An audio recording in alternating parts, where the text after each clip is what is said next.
Surprise! Bet you weren't expecting me again. So, long story short, my laptop that had HushClan on it completely tanked, and I sort of just accepted that they were gone, but last month it rose from the dead long enough for me to recover some files, and I managed to transfer HushClan over onto my computer. This also meant I could finally update to the new version with all of those new features. Unfortunately, I'd already played through most of Year 2, but I did get excited to try it out, so I played through Year 3, and when I tell you, we got murder, we got 16 deaths, we got unexplained male pregnancy. It all comes in Year 3. But before then, and without further ado, I give you Year 2 of HushClan. We'll start off with StarClan, as we do unfortunately have some fresh faces. But first up is Rocky Pond, our StarClan guide.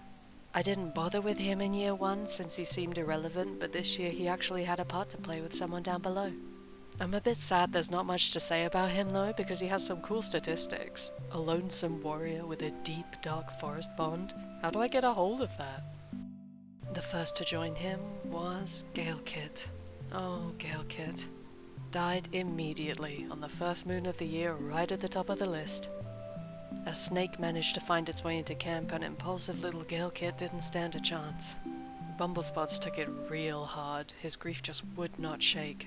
But up in StarClan, Galekit is a feisty little guy.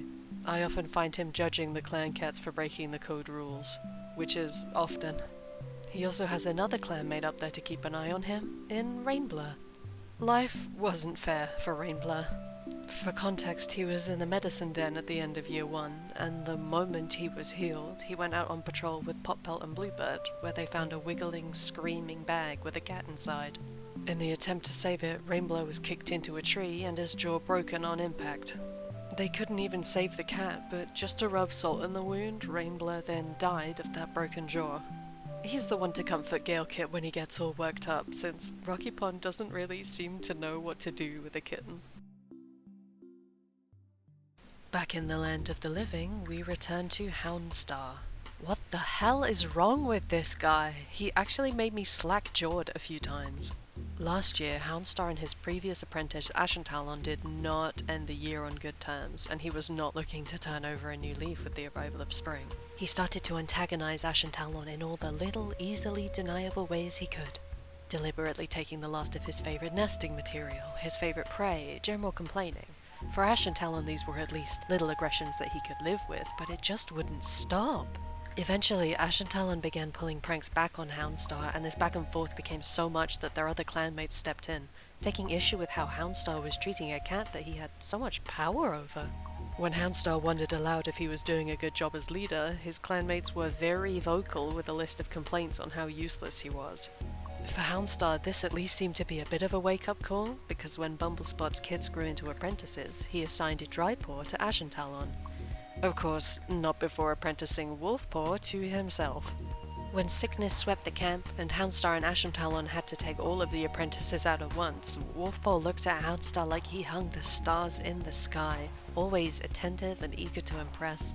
It's a shame that doesn't last, but we'll get to Wolf soon enough. Romance has also been on Houndstar's mind this year, catching feelings for both Frostmunch and Poppelt, forming an unfortunate triangle of mess.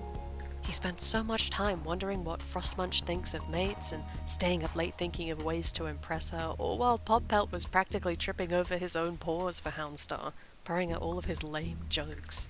When Poppelt first confessed his feelings and was rejected, I was as baffled as he was, but those feelings began to waver into annoyance after Houndstar was caught sharing food with a kitty pet, and then surveying the camp scornfully after his clanmates didn't welcome that with open arms. Maybe he's found a bit of companionship outside of the clans and decided that's somehow preferable to his own clanmates that return his feelings. I'm inclined to believe he was acting out of line because StarClan punished him for it and he was struck by lightning and lost another life. Deserved. Whatever the reasoning, it must have rearranged his brain meat because Houndstar made a real move against Ashen Talon in the final 2 moons of this year, taking his newly adopted son and claiming him as his own 3rd apprentice. Next up is Deputy Mumblefang, and I'm delighted to also be drawing her mate, Lilac. The pair are now mothers, and it's been a hell of a year for both of them, both together and apart. Mumblefang spent most of year 1 in a series of existential crises debating kitty pet life. That carried into year 2, and she could be found yearning for something unnameable over the horizon, the world feeling so small lately, until she stopped wondering, because she disappeared for a few days and returned with a collar around her neck. It had been a whirlwind of emotions for Mumblefang away from home, torn between the promise of a conflict-free life and a certain someone back in the forest. Ultimately, her savior came in the form of a starry pelt, their StarClan guide Rocky Pond, and his soft murmurs of wisdom guided her paws back to HushClan. This choice brought a surprising arc with chill man Slipspots, who came out of the woodwork shaming Mumblefang as a terrible deputy. She was crushed, already riddled with guilt from her lapse in clan loyalty. But when the two of them and Lilac get caught in a storm, it's Mumblefang that gets them home safe and unharmed, and they emerge with a new budding respect between them. It also comes out that Lilac had been panicking a lot recently, and she can't hide the unspoken, that Mumblefang had been on her mind. When Bumblespots' kits became apprentices, Lilac was assigned Dovefall. They didn't hit it off well, and Mumblefang struggled to diffuse arguments between them. Dovefall just wasn't engaging with any of Lilac training. It didn't help that halfway through her training, Lilac announced that she was expecting kits, and Dovefall's training was handed around as she moved into the nursery. They have a litter of 2, Bay-Kit and Peach-Kit. Mumblefang would not leave her side, always sneaking in to sleep side by side. Despite the new arrivals, Mumblefang didn't fall behind in her deputy duties, or aiding the apprentices falling behind in training, and Slipspots became progressively more and more approving of her recent effort, and they ended the year with a pretty fond friendship. While Mumble ended the year on a stronger note, Lilac did not. As soon as the kits were out of the nursery and she was back on her feet, she overestimated her ability to just jump right back into clan duties. She was sent into the medicine den twice in this succession, and both with pretty dire wounds. First she was injured by falling rocks, and when she was often struggling to breathe, I wasn't sure that she was going to pull through. She was lucky to escape with her life, but paid the price of losing her tail. The moment she dared to step outside, barely recovered, she wasn't used to life without a long tail for balance, and fell from a cliff, breaking her leg. Right now she's bound to the medicine den again, but with Mumblefang at her side. Next up is our girl failure medicine cat forever chasing a sign, Vixentrot, and her new apprentice, Peachpaw. I'd hoped that Vixentrot would find some friendly companionship with Bumblespots this year, but she's been a struggle. It started out hopeful. They bonded a bit by discussing mortality, fun Friday night, but the idea of having another cat around to disappoint was too much. In an act of self-sabotage, or maybe even fear of being replaced, she gave him bitter herbs on purpose. She had a tragic paired interaction shortly after, lamenting that she doesn't deserve her full name, while Faith Dapple was actively feeling grateful for her treatment and dedication. Unfortunately, she and Bumble continued to not get along for the rest of the year, but she did finally find some companionship among other clanmates. With a lot of cats going out of action, she would occasionally take an apprentice out to help her gather. She had some pleasant chats with Scratchpaw about aspirations, and found out they had a lot in common. She wonders if, in another life, she could have discovered this sooner, and maybe they could have walked the same path. Whisperstripe even brought Scratchpaw along again to go gathering with her and Bumblespots, and it was probably the first time I've seen her have fun since early year 1. She grew a fondness for the apprentices, taking Dovefall under her wing from time to time while Lilac was birthing her litter. She and Dovefall shared their troubles, but right as it seemed to show potential, Vixentrot's tendencies came crashing down. While out gathering, Dovefall admitted to her that, you guessed it, she'd had a StarClan dream. Vixen's undisguised envy was so bad that Dovefall left the patrol. The string of behavior isn't lost on her clanmates, and even Slipspots was finding it annoying. She prayed and prayed, hoping for a message from StarClan soon, until suddenly, in Moon 20, it struck. Vixentrot believes they are part of a new prophecy. Kind of. Bumblespots had received a StarClan vision which he discussed with her and Dovefall, and not long after, Vixentrot and Bumblespots found the cooling body of dead Midge Seeker with 3 kits. Only Basket survived. It wasn't the grand prophecy she had been hoping for all this time. In fact, it was so mundane in her eyes that Vixen wonders if that was even the prophecy or random coincidence. But she goes on, trying her best. When Honeybud gets a broken jaw, Vixen refuses to let her fall to the same fate as Rainblur. She struggles sussing out a meat paste for getting food and water into Honeybud's stomach, and an herb paste to fight the growing infection. Her clanmates are awed by this dedicated, creative side of her, and wish that she could see it for herself too. At the end of the year, Vixen announces that she won't be there forever, and that it's time she took on an apprentice, and though she laments the loss of what could have been with Dovefall, she claims Peachpaw. To the clan, this comes out of nowhere, and Peachpaw is so overwhelmed that Vixen needs to comfort her. Despite being surrounded by so much drama, Peachpaw had a very uneventful kithood. At least she thinks so. She was a dreamy kit prone to strange behavior, like eating grass, pretending to be prey, or making up extravagant escape plans with Lilac. But she was also plagued by headaches, and Vixentrot has learned enough about StarClan dreams and visions in others to know that this surely isn't a coincidence. Maybe guiding Peachpaw is actually what StarClan was alluding to?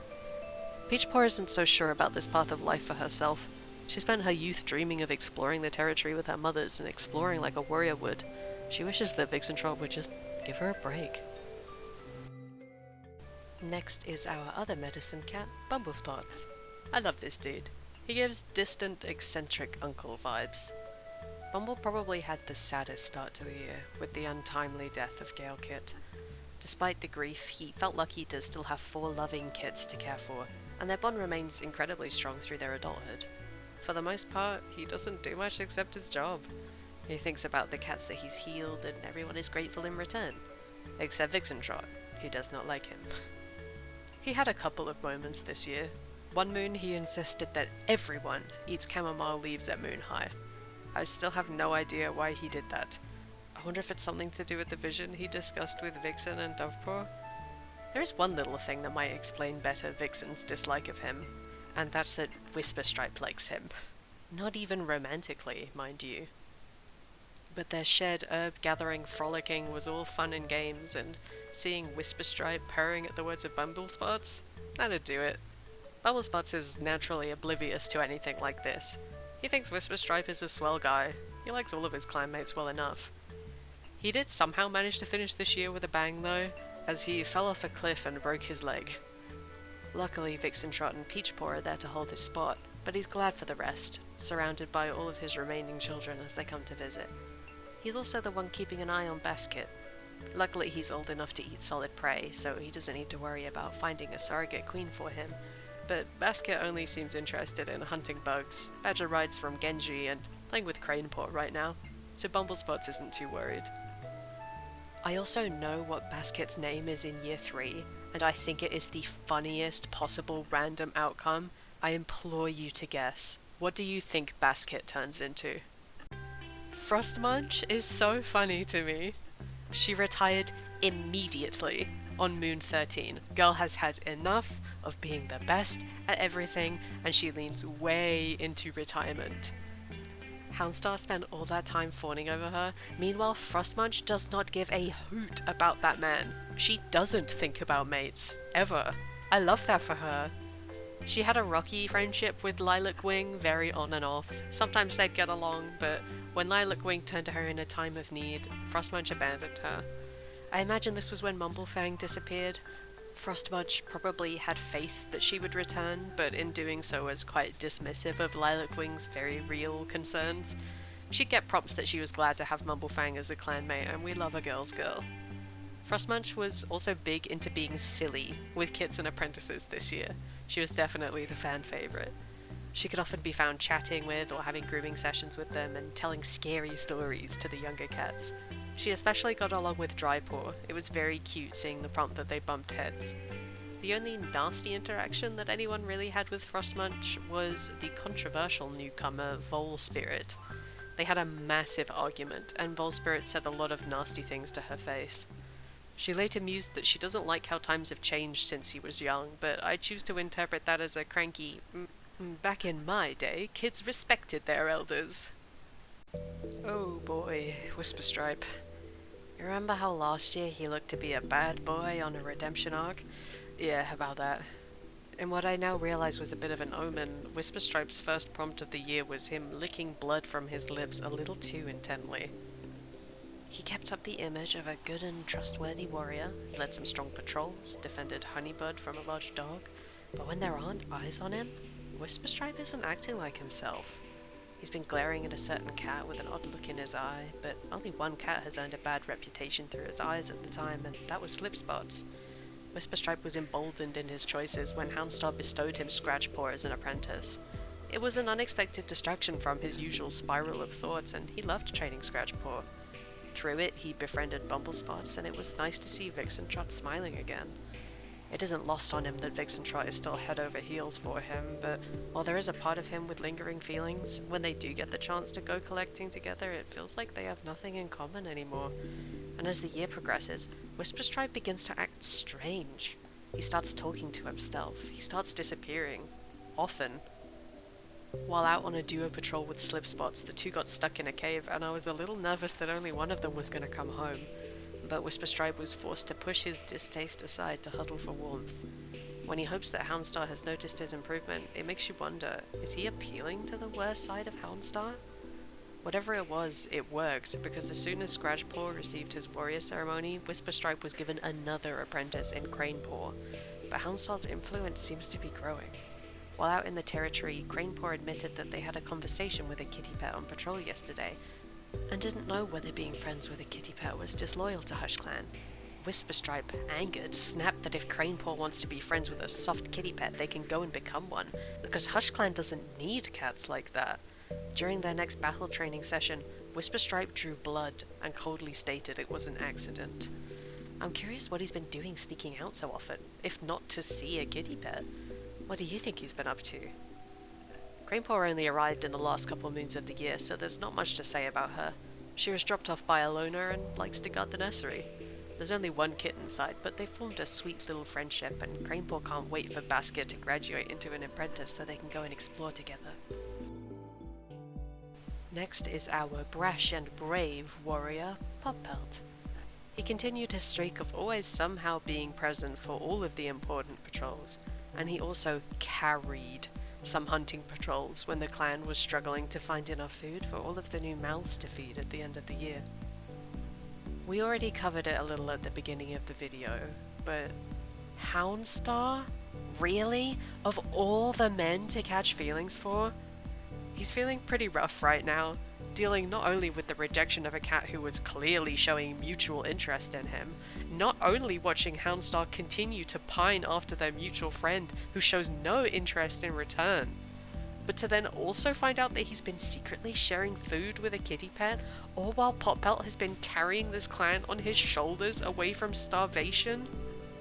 He's also teetering on the cusp of the medicine den right now, as his mangled tail has become infected. To be completely honest with you, I must have missed a prompt because I didn't even realize he had a mangled tail in the first place.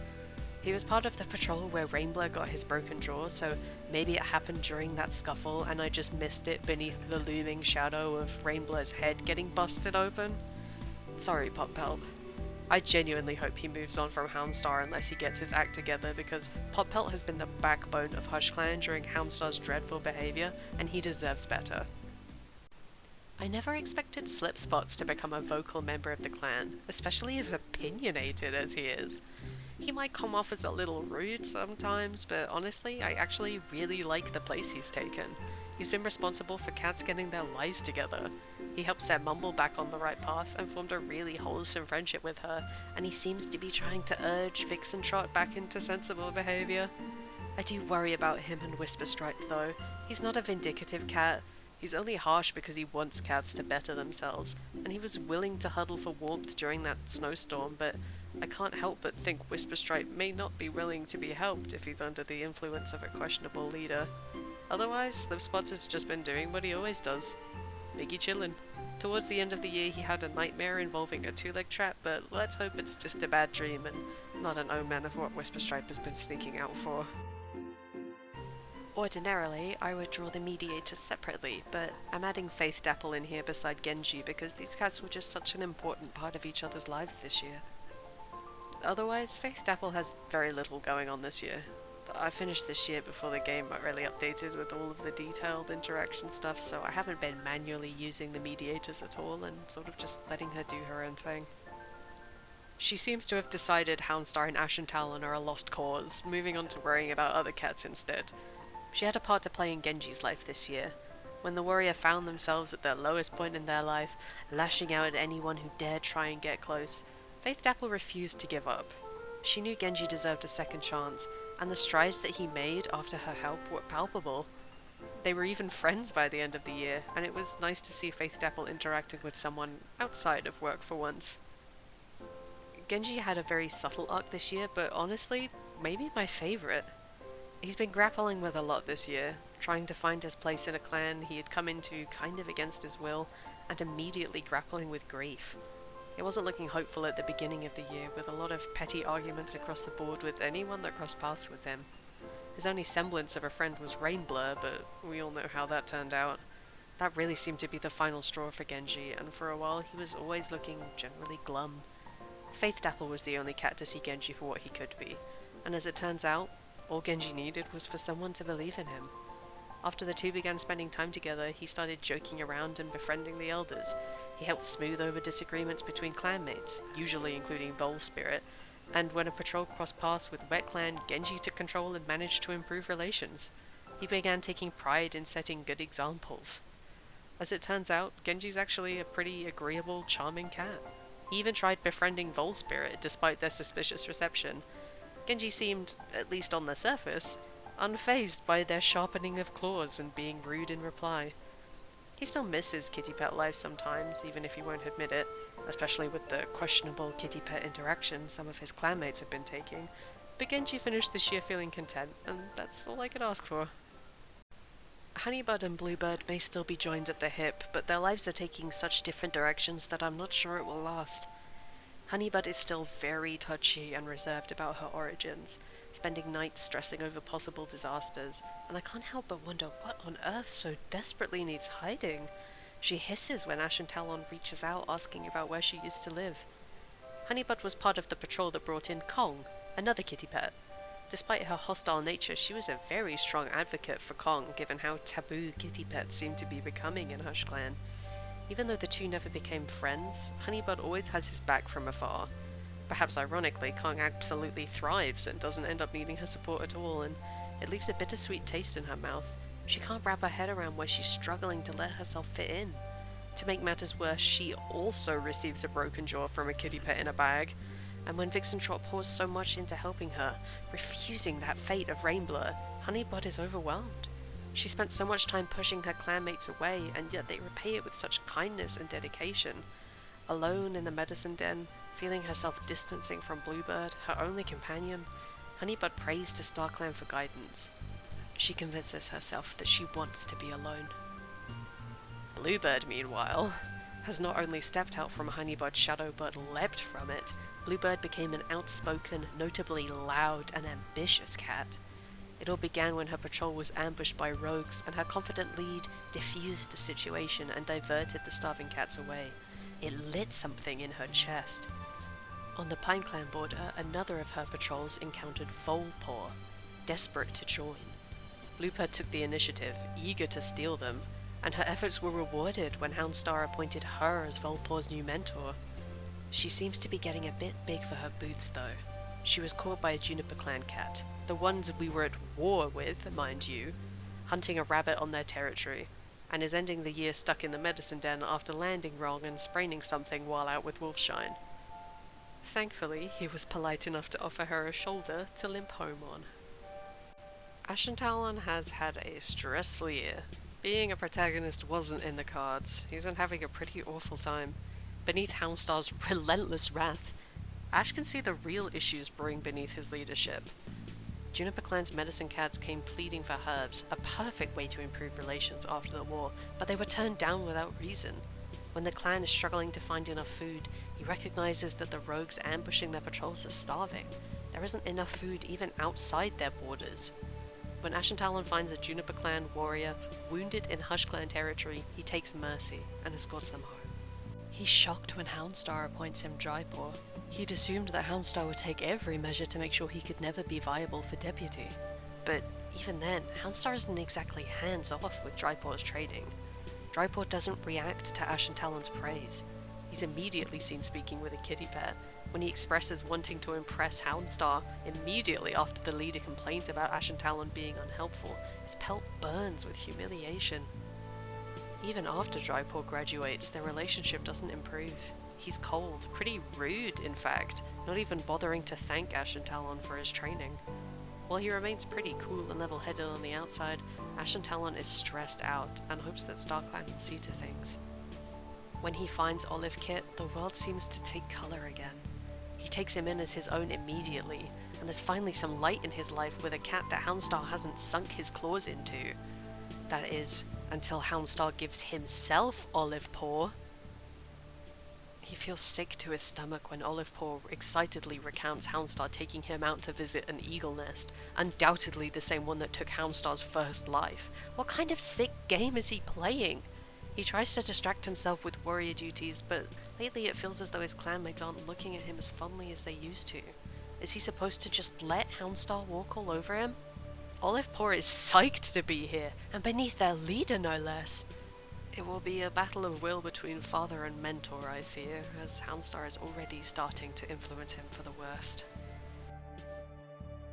Next up is the defect from Pine Clan, Volspirit, but man does he have secret spy all but stamped on his forehead.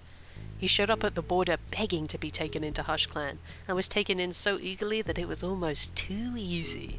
Houndstar was more than happy to steal an apprentice, and Bluebird was the perfect mentor, a cat with greedy ambition and easily swayed. But Volpaw's real, nastier personality began to burst through the seams as he graduated. Houndstar dubbed him Volspirit, honouring his insight, undoubtedly a dig at Pine Clan and Vol's decision that they were clearly a superior clan. But Volspirit began having blazing arguments with clanmates. He considered forming an alliance with Genji just to make sure there was a clanmate in their corner, but even that's difficult for him, sharpening his claws and giving rude remarks in reply. Volspirit can't stand these cats. They're arrogant, they act selfless, but he knows that kind look in their eyes isn't true, just like their real mentor back in Pine Clan told them. Towards the end of the year, when Volspirit and Scratchfeather find a dead kit while on patrol, Vol realizes he may have let the mask slip. As he stares blankly down at this unfamiliar body, he looks up and sees Scratchfeather staring at him, unnerved by the lack of reaction, and he wonders what he's even doing here. What was the end goal of this spying? What intel had he even gathered? He ends the year wondering if he's good enough to keep this charade up for much longer. I love Kong. He is so funny. Found by a patrol, Kong was a kitty pet that had been searching for HushClan. He'd heard about it from numerous other cats that had encountered them while lounging on their fences. He immediately thrived as a hard worker, getting along with everybody and always trying his absolute hardest. He found himself following Genji's footsteps, trying to set a good example despite being brand new. He even started pulling a year 1 Poppelt situation, going solo to lead a large dog away from the borders, and then, quote, Kong thinks he is the smartest in the clan. This is objectively hilarious, and I love him, and I agree. Although he never befriends Honeybud, the two have some sort of shared respect, and they always vouch for any kitty pets that ask to join the clan. Kong is to thank for Whitepaw being accepted into the clan. He's on such good terms with everybody that they were probably like, damn, yeah, sure, whatever he says. Wolfshine is probably my guilty favourite of Bumblespots kids. He started off in the palm of Houndstar's paw, looking up at him like he'd been blessed with the luckiest mentor in the world, but it didn't last. As he got bigger and bigger, far more than his siblings, Wolfpaw became angsty. He wanted out of the apprentice den. He was also quite unimpressed by their laziest sibling, Dovepaw, expressing her need to work on her techniques but then rolling his eyes whenever she asked him for help. He was eventually granted his full name, Wolfshine, for his hard work. Favourite child as hell behaviour from Houndstar, but go off I guess. Interestingly enough, Wolfshine's first course of action was to check on Ashen Talon. He felt a sense of dread. The two have begun budding a surprising sort of kinship, having both trained under Houndstar, and Ashen Talon finally has someone to talk to about that experience. He may even be opening Wolf's eyes a little bit. Wolfshine was definitely the favourite child, as Houndstar immediately apprenticed him Bapore. He's not having the best time. Bapore isn't the most attentive of cats. When Bapore won't pay attention, it finally tips over his last nerve and he goes straight to Houndstar. But Ashen Talon must be rubbing off on him, because when Houndstar starts trying to lecture him, Wolfshine rudely walks away from the conversation. Bapore doesn't have much going for him at the moment. He's aspirational in a chaotic sort of way, but he's not going to have much luck unless he starts listening to what Wolfshine has to teach him. Scratchfeather isn't the most impressive cat around. He was a lazy cat in his youth, lounging around thinking about important things like how spacey his sister seemed, but never enough to actually do anything about it.